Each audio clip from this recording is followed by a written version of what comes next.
Jagradav, Jai Masters. Somebody once asked me, a very religious person too, what is spirituality? And the answer is very simple. Spirituality is spirit. There's not anything else. You can read what you want, you can believe what you want, you can do what you want. Spirituality is about spirit. What is spirit? I remember also that somebody once said to me, I understand what Shakti is. It's that little tingle that you feel in your arms. And I said, no, it's this tremendous rush of energy pouring up your spine and coming out your third eye and out the top of your head. That's what Shakti is. Okay, and that's what spirit is. Shakti is just another name for spirit. Chi, again, same thing. You do Tai Chi.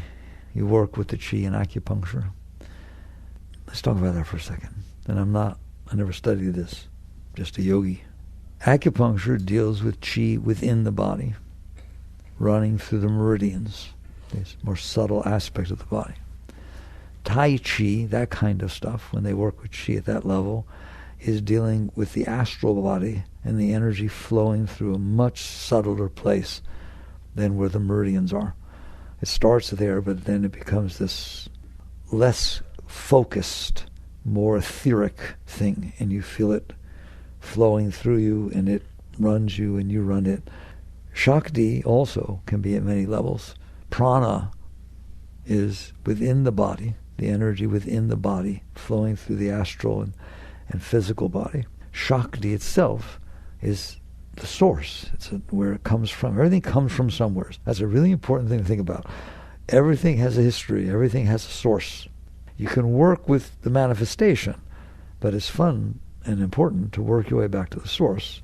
And the higher you go back to the source, the more beautiful it is. So Shakti, in the purest sense, is spirit, pure spirit. What Christ meant by spirit, I was in the spirit on the Lord's day.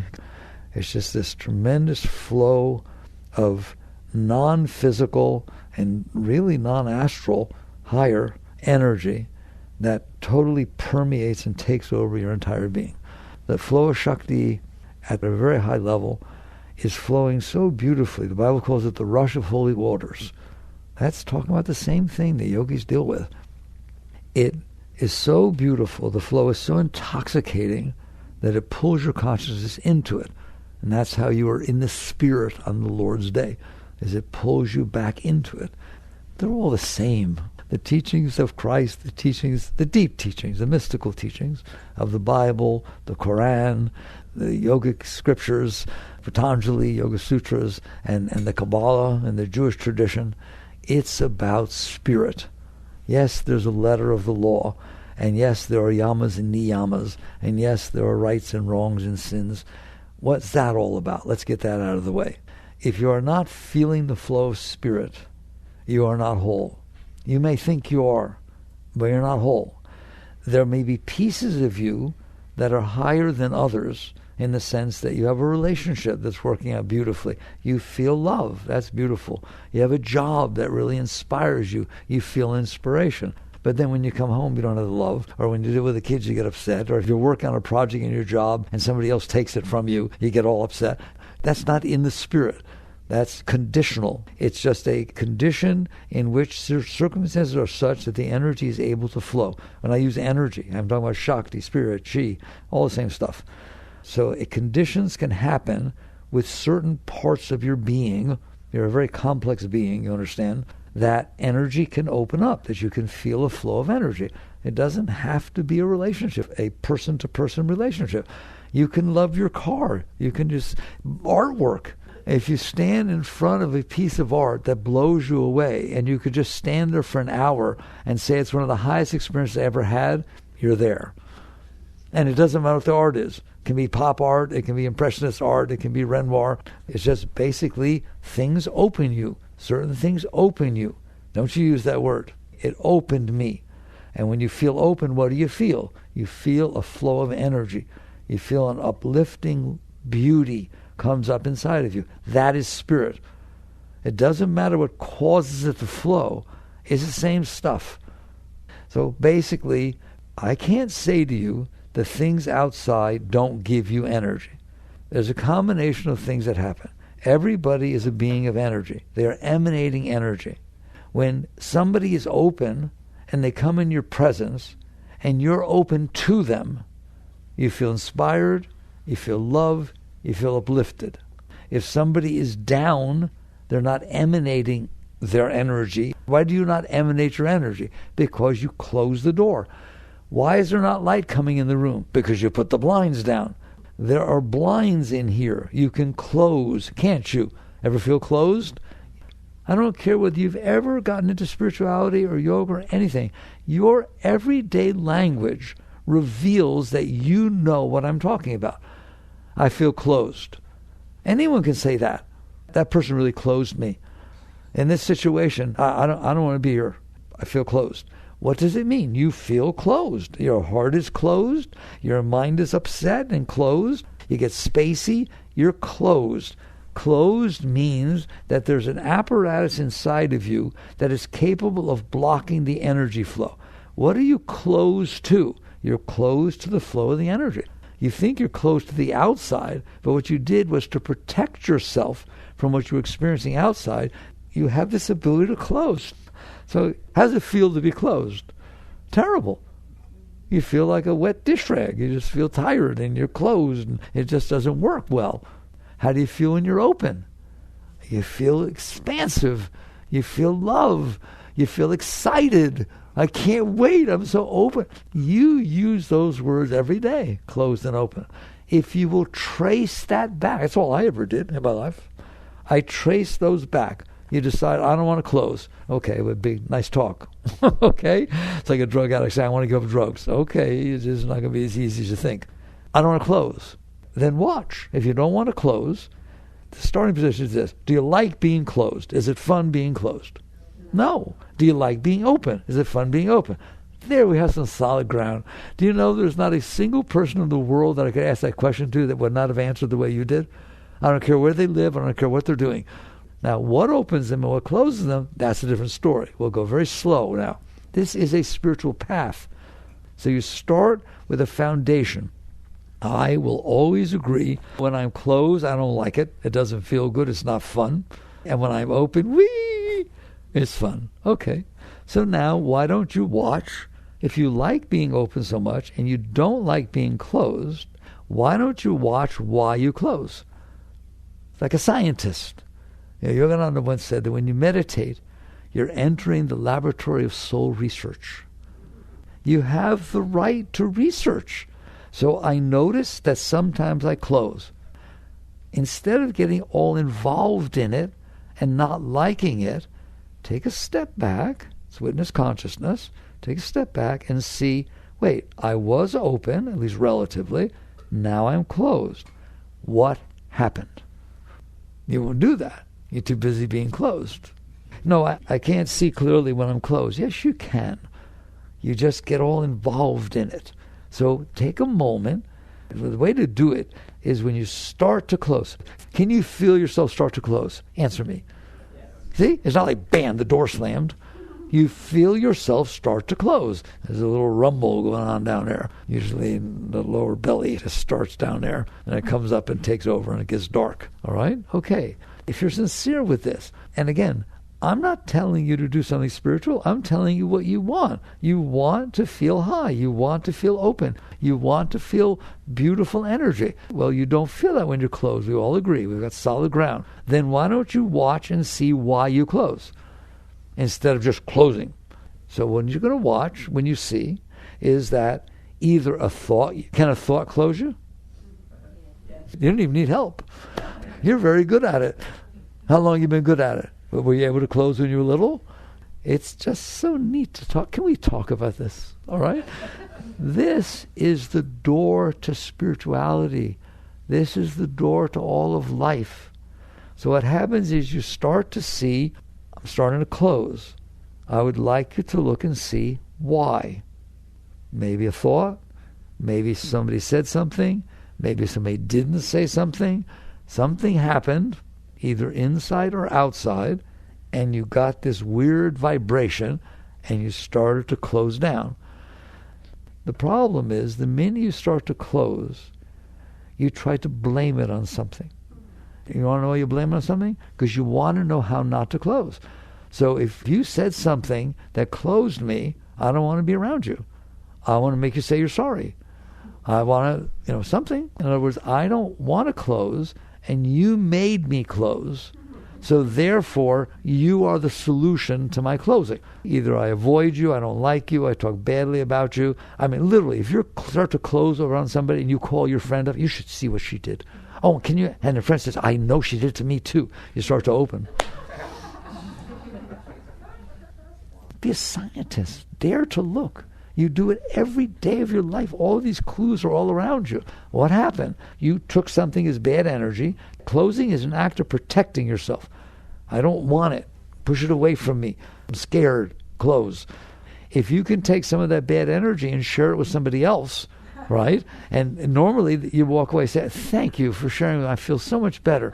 And if they were honest, they say, I don't. Just pass it on to me. Thanks a lot. Another person you talk to doesn't like the person who made you close. You're just passing it on. So basically, instead of trying to figure out how the world needs to be, I'll do it big now. Instead of trying to figure out how the world needs to be so it doesn't close you, you can do that, That's what you do with your mind. You figure out everything. Why don't you just come down and do a spiritual practice.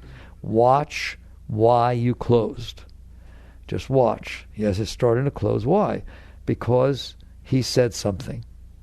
Because he didn't open the door for me. Because I don't like this restaurant. Because the meal size is too small. The meal size is too big. It's not warm enough. Right? It's not the right color exactly. It was greener last time. The smell, I don't know, right? That the tables are too close to each other in this restaurant. That person's talking too loud over there.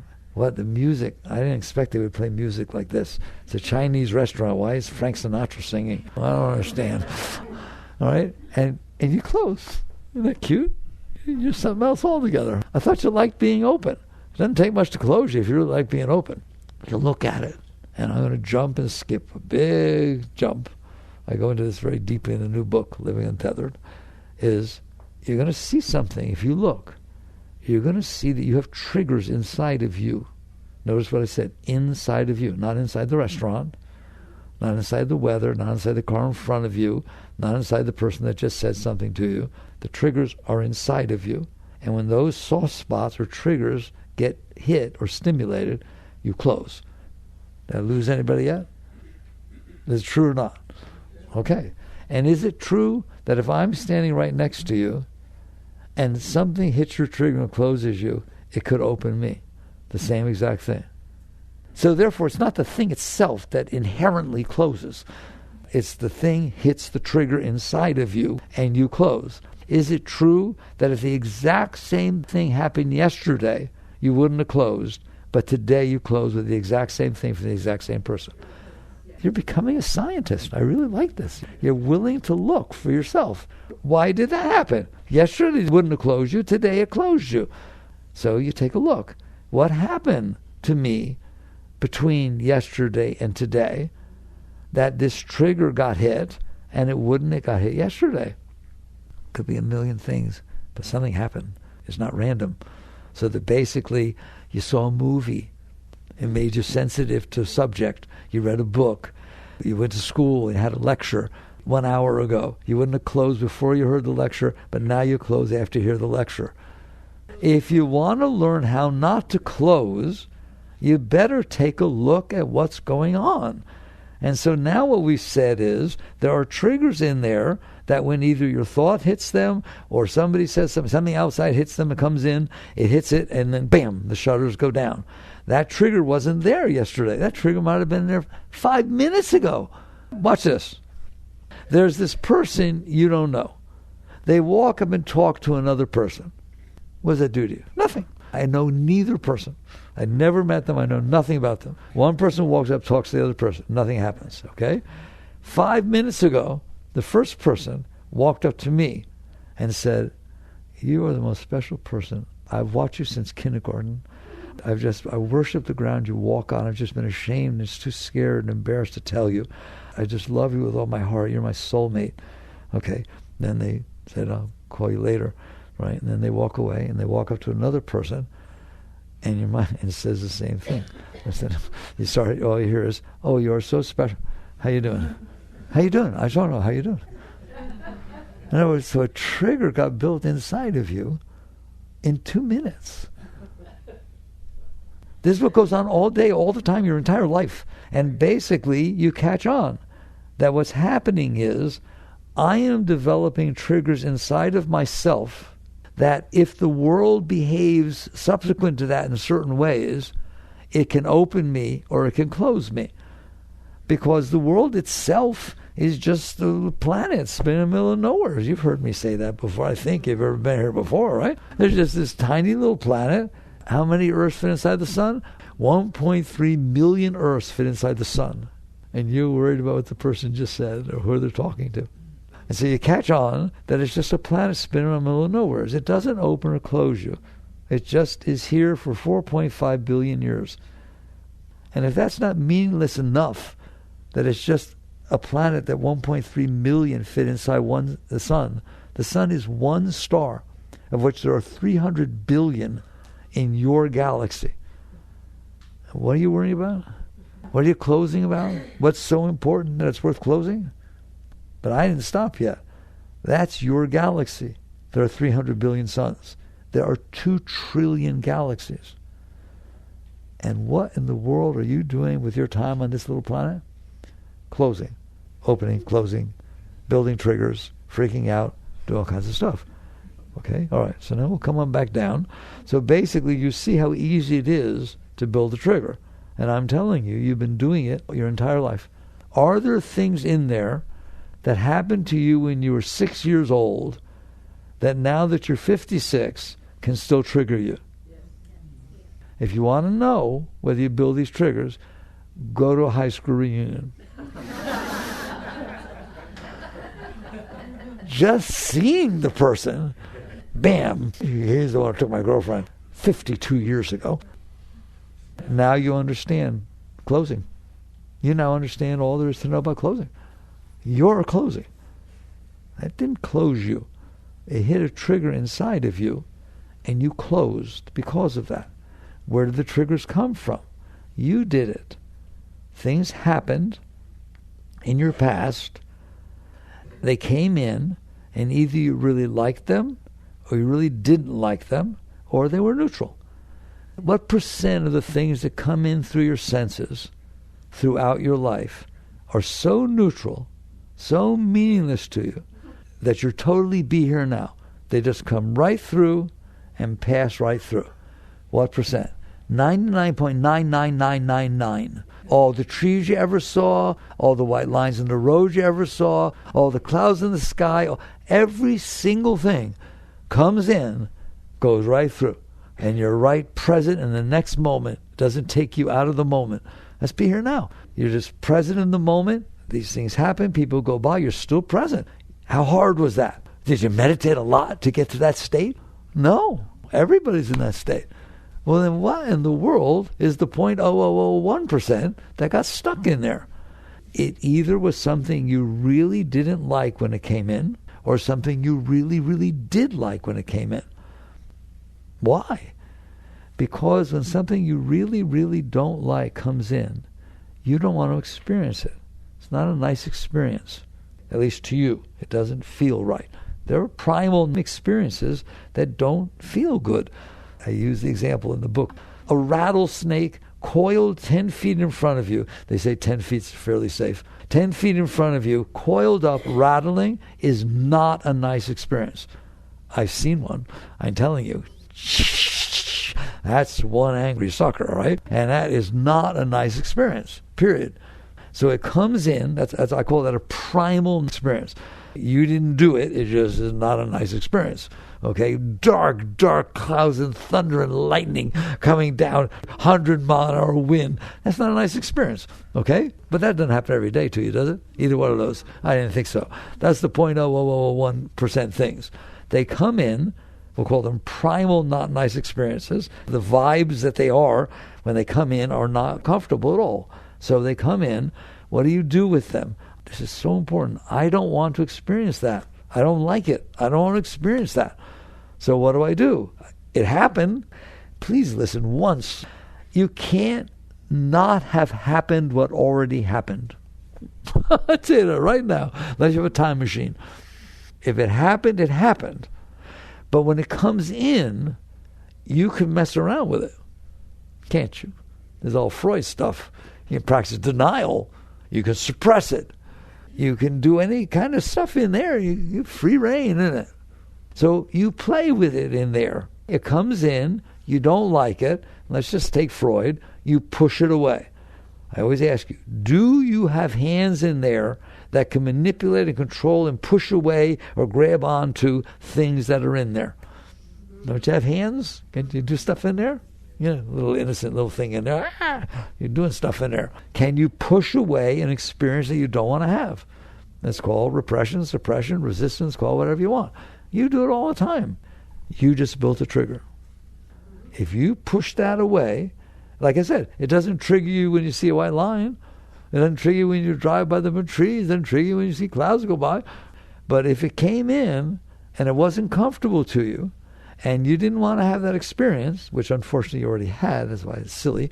Hello, if it's in there, you had it. Tag, you're it. You're not going to not have had it, but you play with it in there, don't you? And there's a reason, because you're way back in here. Who's you? Consciousness, awareness, that which is actually experiencing. Your eye is not experiencing. It's a sensor that sends back the experience, and you experience it. There's only one experiencer in there, you, and you're way back in there. So when it comes in, the closer it comes to you, the more you feel the experience. It's closer. So you push it away. I don't want this coming in. I don't want to have that experience. And when you push it away, it stays. It's that simple. It stays in the form of, we call it a samskara or a trigger. It means all the energy you didn't like about it, everything, the reason you pushed it away is still there inside of you. For how long? Go ask Freud. Go ask psychology. We know that your childhood didn't leave any of those, did it? It stays in there your whole life. It determines your personality. It determines what you like and what you don't like. It determines who you're attracted to and who you're repulsed by. You just have all this stuff that you built inside. It's called your psyche. You know, I call it your psyche, right? The combination of your emotional and mental stuff that you stored inside. Then you build this whole thing based on that. You build your likes and dislikes based on, I want to avoid the things that have closed me in the past, and I want to have more of the things that open me in the past. People often ask me, well, why do you say both bad and good experiences?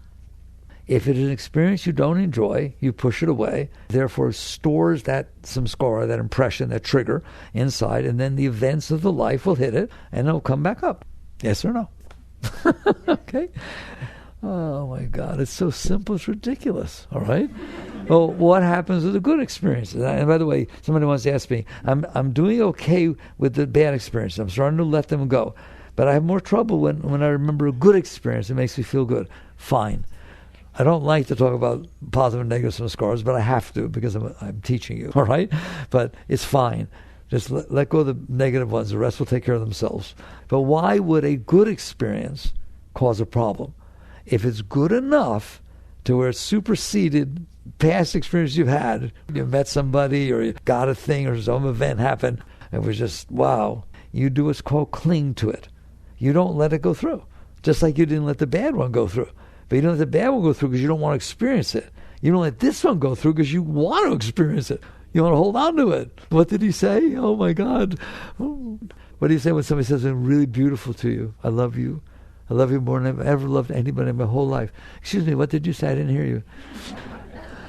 You want to have the experience again. So you hold on to it in there. And you look forward to it. I'll call you. I love you so much. Wait, I'll call you this afternoon. Oh my God, you're not letting that go. You can't go back to work. You can't think straight. You're just waiting for that call to happen. You clung to it. So neither way does the reality of the experience pass through all the way back to the depth of your experience. One, you push away so that it doesn't have to feel it. The other, you cling to so that you can hold on to it. What's wrong with that? There's nothing wrong with it, but only because I'm supposed to. I will explain the following to you. If you do that, that's called a positive samskara. If you do that, for the rest of your life, you will compare every other experience to that. You will cease to be able to have primal experiences. The example I like is very clear. You go to a restaurant, it's unbelievable. It's perfect. I mean, it was just perfect. Everything about it was perfect. The meal was perfect. It was this, was that. They had just the right food. Whatever it was perfect. And you go tell your friends, hey, man, you got to come with me. You got to come with me. It's unbelievable. Well, I can't go to next week. Okay, we'll go. And you go to the restaurant. Don't take your friend to that restaurant. You're out of your mind. They won't have the same special. There will be different people there. The music will be different. Everything will be different. And you will compare it to what happened before. You will compare against what you held on to, that you said, this is a beautiful experience, I want to have it again. You're not having it again. And by the way, I was a safe example, this restaurant example. You wait till you start dealing with your relationships. Okay? Well, I don't know. Last time you kissed me, I felt much more. Yeah, because it was the first time I ever kissed you. And you were surprised, and it was an open experience. And now you're going to compare everything against this stupid thing, all right? You will judge, you will compare, because you held on to this thing. So it's not that it's bad, it just ruins the rest of your life, that's all. So basically, you come down and you realize your triggers are built because of the stuff you didn't let go of. And to whatever degree the experience was negative the first time, that's how strong the trigger is. What does the word traumatic mean? The experience was so unacceptable. It was so unacceptable. It completely freaked me out. I will never be the same. Everything's triggering me. It all reminds me of it. If I hear a noise, it's that noise. Everything is that way. Can it be like that? Okay, all right. Would you like to live like that? Okay, well, can we have a talk? Because believe it or not, you do not have to, no matter what experience takes place. I'm going to get spiritual. I'm going to tie these together. No matter what experience takes place in your life, if you learn to let it go, it will be gone. Now that's a big order. Okay, that's like the drug addict saying, all right, I've decided to stop drugs. Okay, well, we'll see. Let's see how well you do, how quickly. All right? There's some work to do. So it's the same thing here. You are storing those triggers. They do not happen by themselves. And don't let psychology or anybody else tell you otherwise. Yogis know much more than psychologists. Why? They got out. Okay? Until you get out, you can't really see what's going on. You see it from within it. So basically, there is nothing stuck inside of you that you did not keep in there. In fact, not only did you keep it in there when it happened, you keep it in there now. When it tries to come back up, what do? You push it back down. It is your will, it is those inner hands of will in there that are keeping this stuff inside. And then if they're inside, the outside world hits them. So use free association, all kinds of stuff, hit that kind of stuff. It's amazing how extrapolated it is, all right? You dated a redhead when you were in high school, and this was the dream of your life. And then they moved away. I'm telling you, you have an affinity toward redheads because it left that impression in you. You stored that, and you think that's natural. Well, I just like redheads. I just don't like blondes. They're stuck up. No, I assure you, not all blondes are stuck up. You're doing this. It's how you built your personality. It's how you built your ego. It's how you built your likes and dislikes and your dreams and your hopes. They're all built on top of that stuff. You don't have dreams and hopes about the fact that you drove past the white lines unless they didn't make it through. It's stuff you hold on to. You then build a world around that. The world you build around it is what I want to happen because it hits this stuff properly. What I don't want to happen because it hit that stuff before. All right, I'm going to make a statement. You resisted that stuff to start with, either resistance or clung, and you are keeping it in there. There is no super glue in there. I mean, maybe nobody tells you this. There's nothing in there except your will. You have a power in there, don't you? You can make things happen. That power of will has the ability to suppress. You have an inner power, and you can use that power to stop inner experiences from passing through. And when you do, they are stuck in there, and then they get hit by all kinds of stuff. Total free association. Do any of you ever worry? What do you worry about? You worry that what you want to happen won't happen. What you don't want to happen will happen. I guarantee you, check it out. There's not another thing you ever worry about. What else would you worry about? That I want to happen will happen? No. You worry that what I want to happen won't happen, and what I don't want to happen, that's what you really worry about. What I don't want to happen will happen. Well, how did you decide what you don't want to happen? Because of all these past experiences that I stored inside. I'm not stupid. I wasn't born yesterday. I've had all these experiences. And so I stored the ones that were bad, and I now have a list, an anti-bucket list. It's a non-bucket list. Basically, I have this list of what I don't want to happen. Well, maybe it'll happen. So I worry about it. I worry that it'll happen. What in the world? How can you live your life? You can't live your life. You can't enjoy your life because you built all this stuff, and now you worry it'll happen or it won't happen, et cetera, et cetera, et cetera. So basically, can I do something about that? Let's tie it again back to this whole talk of spirituality we talked about. You are a being of energy. You're a being of energy that is so high that you can hardly bear living within yourself. There is so much energy inside of you that it blows you away. It's just intoxicating all the time. It's constantly flowing upward. You say, how can it do that by itself? Your heart beats by itself. Your lungs go in and out by themselves. The immune system takes care of itself. Your digestive system takes care of itself. All kinds of things happen by themselves. You have this energy inside of you. It is your natural state. It will flow up if you let it. It will flow up inside and feed you. That's what Christ meant when he said, man does not live by bread alone, meaning outer experiences, but by every word that leaveth the mouth of God. That's the word. They use that in the Bible. The word means the Spirit.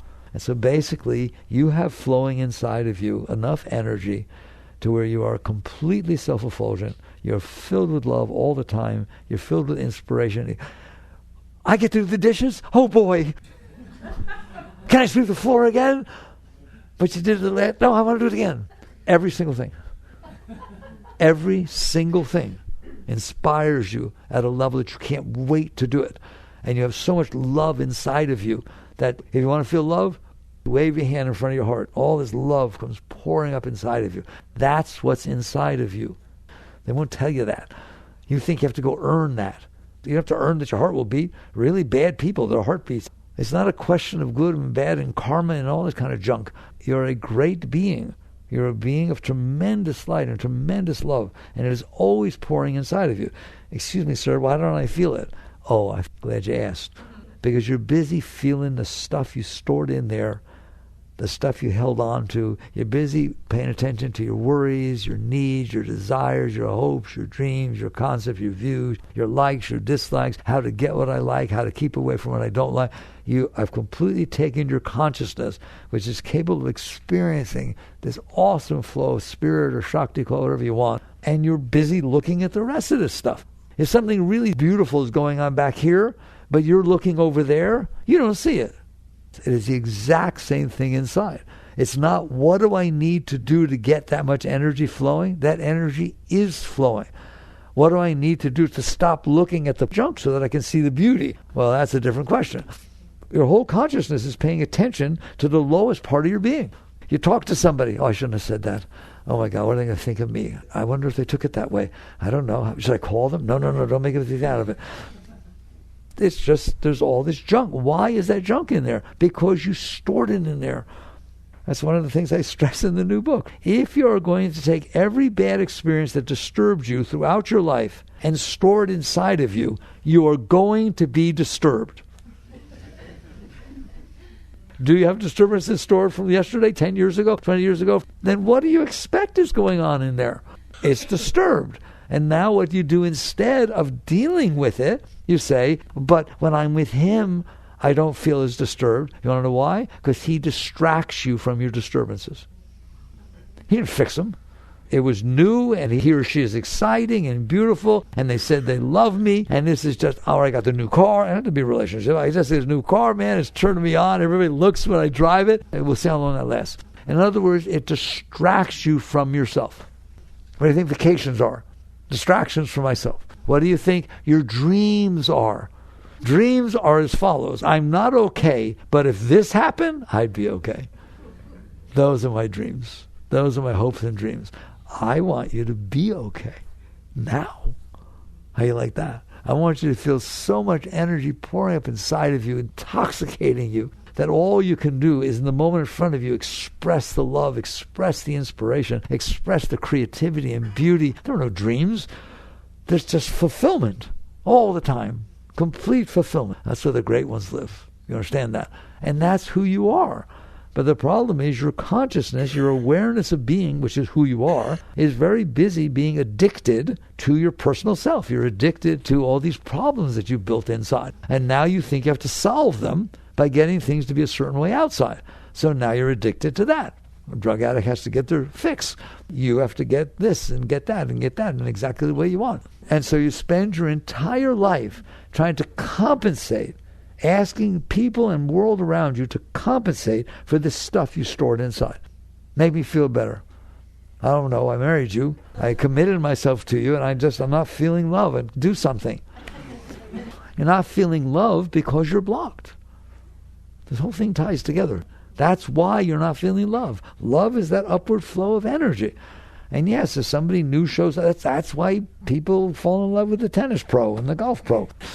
Because it's something new. It distracts you. I've been married 20 years, and I really love and I have family and stuff, but boy, I don't know, when I get around this golf pro, it's just like, wow, something happens. I haven't felt that for years. Of course you haven't, because you're busy stuck in yourself.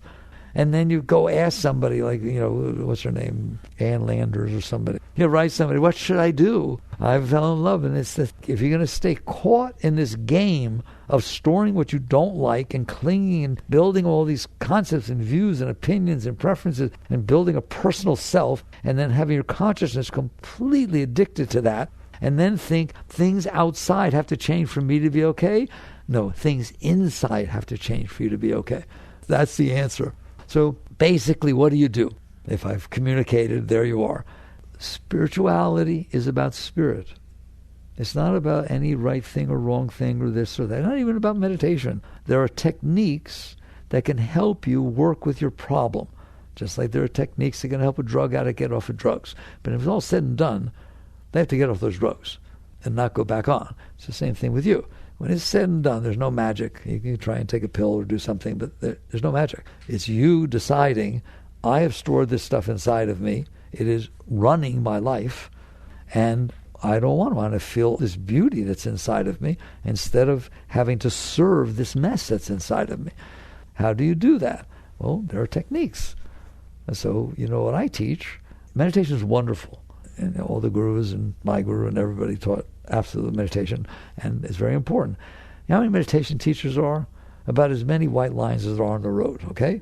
Why do you need another one? People ask me, why don't you teach meditation? You find a meditation that works for you. You don't need me. But I want to talk to you about why you would meditate.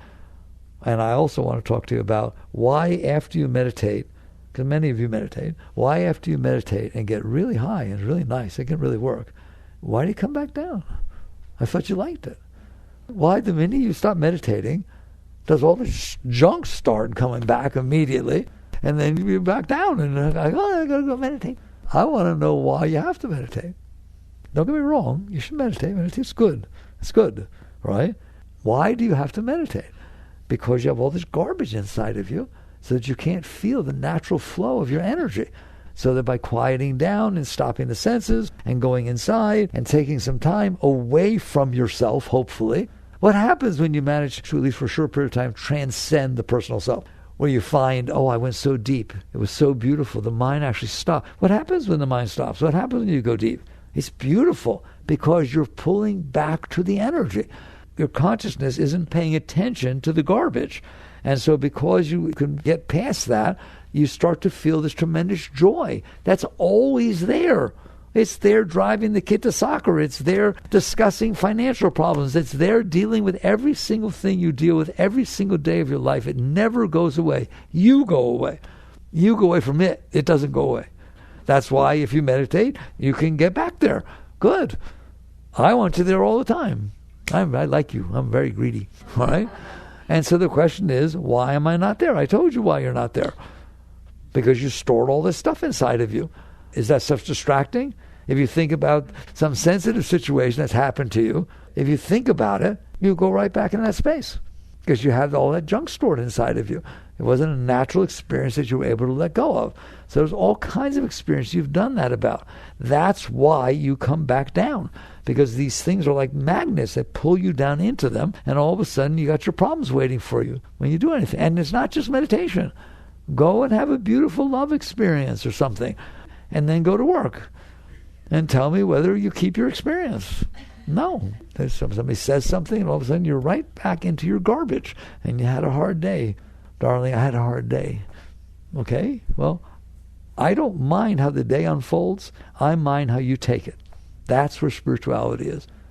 And so now we're down to, really, this is solid spirituality.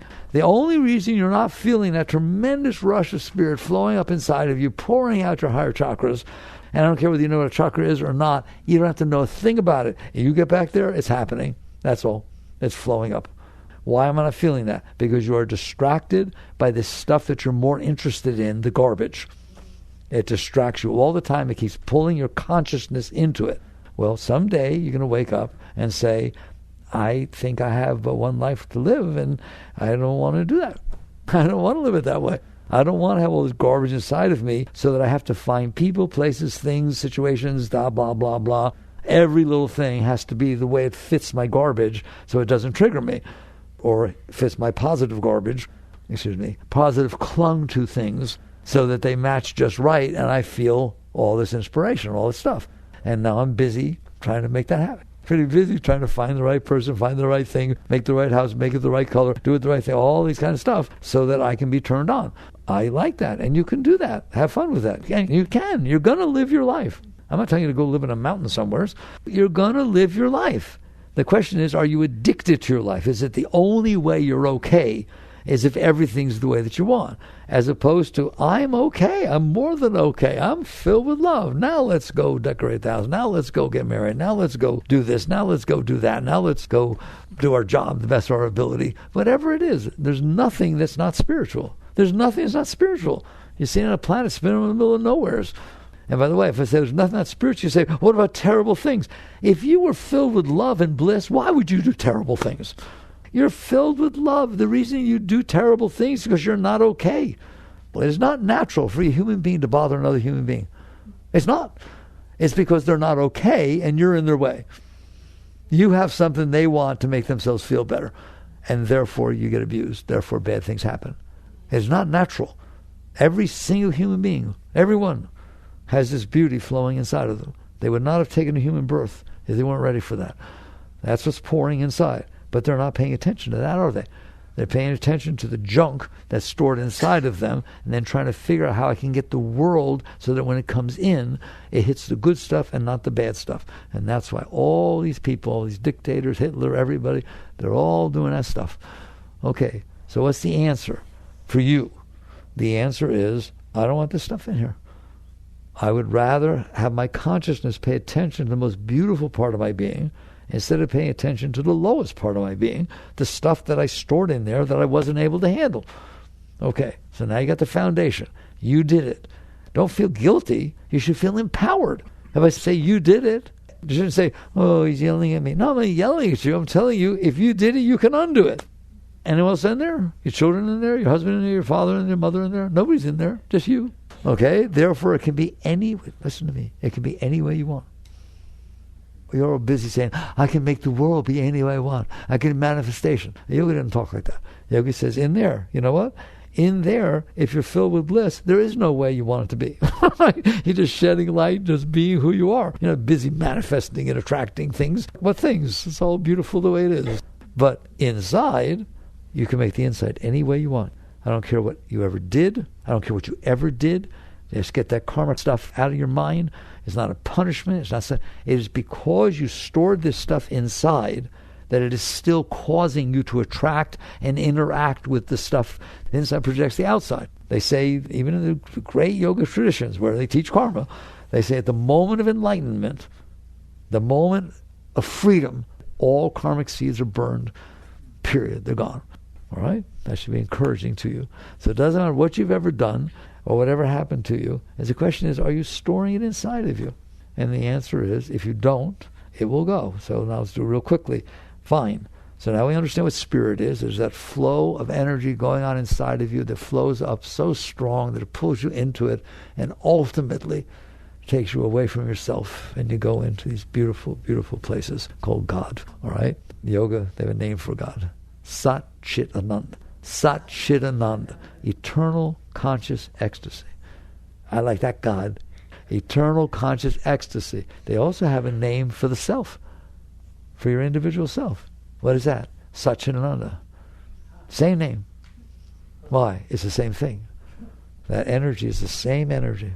That's what the oneness is all about. Okay, there. So that's what's going on, and that's what the spiritual journey is about. Why don't I experience it? Because you're paying attention to the stuff you stored in there. So why am I paying attention to it? Because it is distracting you at a very strong level. Why? If you store everything that ever bothered you inside, it's going to be the stuff that bothers you, and it's going to distract you. If I took your stuff, whatever it is, none of my business, and I put it inside of me, I would not be distracted by it. I said, really? You having trouble with that? You understand that? Because I didn't go through the experience. It isn't something that I'm suppressing, and I never suppressed it, never had trouble with it. Like I talk about the white lines in the road. There are people who paint those white lines. And there's somebody who got fired. You know how they dribble sometimes? You ever seen them? They dribble like that. And he got fired for dribbling too many times. So now you drive by these lines, they don't do anything to you, but inside of him, every time he sees a dribble line, it brings back up getting fired and all this stuff. So basically, you stored this stuff in here, and that's why you can't pay attention to the higher energy, because you're drawn, distracted constantly by the low energy. That's why when you come out of meditation, which is most beautiful, you go right back down. That's why you have a beautiful, see someone you love, oh my God, it's a beautiful friendship. You leave, it goes away very quickly. I mean, when you go to work, when you do this, you meet somebody else, you get all disturbed again. So that's why. So now what do you do about it? It's very simple, and I go into good detail in the new book, Living Untethered. Don't start with saying, okay, I'm inspired. I like that you're inspired. I'm going to get rid of this stuff. No, you're not. Don't kid yourself, all right? The minute that comes back up, what mommy did, what daddy did, what your high school thing, right? You, boom. It's strong. Is it strong? That stuff's strong? It pulls your conscious into it. So you don't start with that. You start with what I call low-hanging fruit. Every day of your life, you're putting more in there. It rained. God, I had to get out of the car. You have no idea what it was like. I had to get out of the car and I had these important papers. It didn't rain when I left. If I'd known it would rain, I wouldn't have gone. What are you doing? You can't handle the rain? Of course not. What do you mean, of course not? That one you can play with. Play with the simple ones. What I define the low-hanging fruit as that which has a 100% cost and a 0% benefit to get yourself uptight about it. So practice. Just like you practice tennis, you practice calculus, you practice the piano, you practice sports, you practice instruments, you practice all kinds of things, don't you? Practice not storing more of these things. Practice not building more samskaras. Can you get that way about the rain if you have to deliver something? Sure. Can you complain about it all day and have it ruin your day? Sure. Next time you need to deliver something, will it come back up? I'm not delivering today, it might rain. You build a trigger. Just like that. These things matter. So you practice not doing that. That is your spiritual practice. That's a major spiritual practice. Driver in front of you not driving the way you want. I tell you, just get real uptight about that driver in front of you, how they're driving 20 miles an hour with the speed limit, they don't use the blinker, they're always stepping on their brakes. You go visit a different city. Next time you see a car that looks like that, it's all coming right back up. I don't want to get behind that guy. I don't know they drive these things. Nope, not a Ford or whatever it is. Am I telling the truth? Yes. But then what did you just do? You just built another one of these triggers. Don't work with the big stuff. Practice not putting more in. And you will have developed this ability to work with yourself. And the next thing that's going to happen, if you'll do this with a lot of things, one's going to come back up that was disturbing from before, and you use the same will that you built and the ability to relax and release these little things, and you'll find out it doesn't bother you anymore. You can let this one go. You'll see a friend, not so much a friend, that had bothered you a while ago, and all of a sudden you'll start to feel the bother come back up, and it'll be just like the driver in front of you. I mean, the feeling, the amount of energy, all right? And you'll be able to let it go. So you start with the simple stuff that everybody thinks it doesn't. You're saying, oh, it doesn't matter. It doesn't matter if I complain about this. You want to bet? Just go complain about it and see whether 2 days later think about it, whether it still bothers you. So you practice cleansing. It's called cleansing. And you're releasing. And then at some point, you do this, you release enough, and I'm telling you, you're going to be happier. You don't know why. You just say, I just feel happier. People write me all the time, from all over the world, and they write. And they sit there and say, since I read that, since I started practicing that stuff, I'm just happier. I'm a happier person. Why? Because you stopped storing stuff inside of you. And then you started letting go of the stuff you had stored inside of you. You're going to feel energy, I'm telling you. It's going to come up. You feel energy. And then something bigger is going to come up. And don't come to me and say, I was doing really well, now I'm not. No. You were doing really well, now you're really doing well. Because something bigger came up. And all of a sudden you're not feeling the energy. It's getting darker inside, and it hurts. It's disturbing. Good. I'm sorry. That's wonderful. You don't want that stuff in there, do you? And so you say, well, it's worth letting go. And you just keep relax and release. Just keep your inner hands, keep them to yourself. And if you dare to let this stuff go, don't start with the big stuff, I told you. Just start with the little stuff. You'll build power inside. You'll build the strength to let go. And as you let go, the more you let go, the higher you're going to get. And the big ones will come up, let those go. Then you'll really get high. You'll really get high. Then you get to a certain point where you start feeling this flow going upward. And you can write me, people do. I felt this tremendous energy shoot up inside of me. Then what? Then don't go back down. All right, we took a journey. I started with closing and not closing. This is how you not close. How you learn to not close. You say it's not worth it. Once you see the cost of closing, look at the cost. Everything you close over builds another one of those soft spots. Let go. Don't do it. Let go. Please work on these things. You make the world a better place. Imagine how much nicer you'll be to people that you meet. You spread love. You spread light. You don't have to go out there and change the world, and become a world leader to change the world. You change the world you live in, and they change the world they live in, and that's how it happens. One soul at a time. Jagged.